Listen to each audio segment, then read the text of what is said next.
Hello mga mami, samahan niyo ako maglinis for today.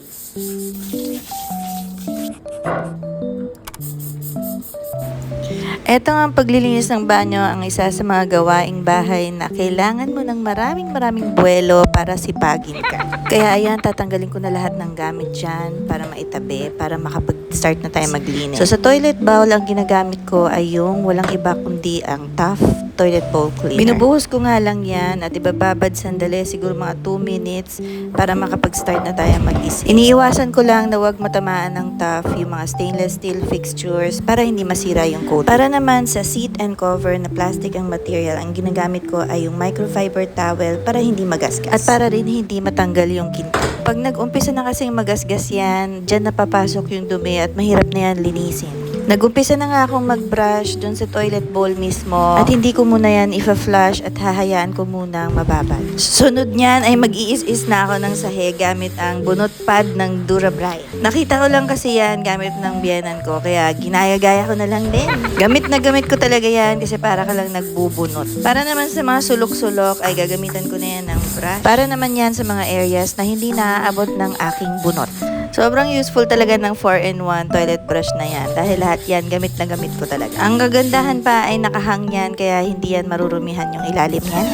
Pagkatapos niyan ay nagsimula na akong magbanlaw ng toilet bowl. Pasensya na kayo at maliit lang talaga itong banyo namin. Pero kahit maliit yan ay talagang gustong gusto kong malinis yan.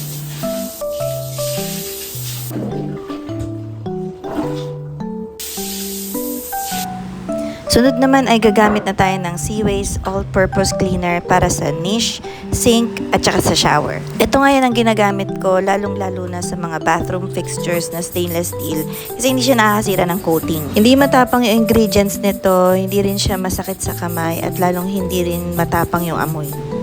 Sa pang-is-is, gagamit na ako ng wire cleaning cloth. Pwedeng-pwede yan sa glass, ceramic material, at saka sa bathroom fixtures na stainless steel.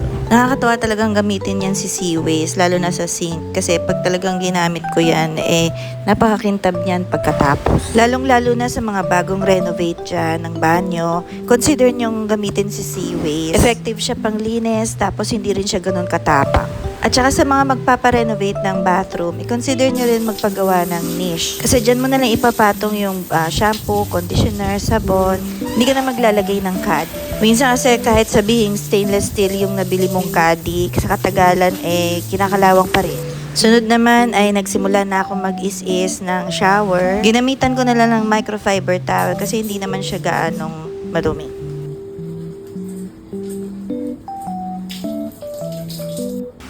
Ayun na nga at patapos na tayo. Pupunasan na lang natin yung mga naiwang tubig para hindi mag-moist at mag-cause ng water stain. See you on my next vlog at yun muna for today.